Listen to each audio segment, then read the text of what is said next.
The Vice President of Nigeria, Professor Osinbajo, has called on African leaders to prioritize development of the continent's natural resources ahead of concerns over climate change. Professor Osinbajo is attending the African Development Annual Meeting focused on energy and climate change in Zambia. He says while climate change concerns are important, Africa cannot be compelled to take the greater burden of resolving the issues despite being the least contributor to the devastation of the environment. The concerns of climate change are very important, very crucial, but we must prioritize. Everybody in the world prioritize their development. And then they are concerned about climate change. And that's what we've seen across the board.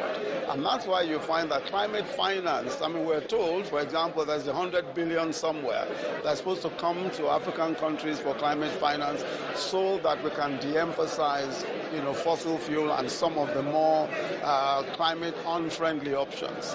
But when is this 100 billion going to come?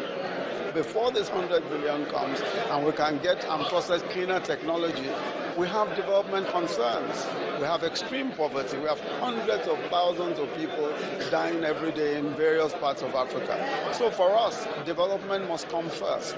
What we really need is fossil fuel solutions, coal-fired plants, hydropower. And that's what we're saying at this conference, that you can't de-emphasize our natural resource endowments, especially if we want to advance in technology. Some of what we hear, some of the narrative is that, don't emphasize fossil fuel, don't emphasize coal-fired plants because of climate change.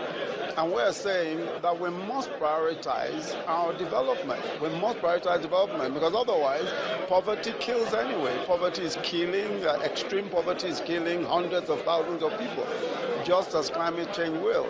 So really, at the end of the day, the morbid will say that, hey, how do you choose to die?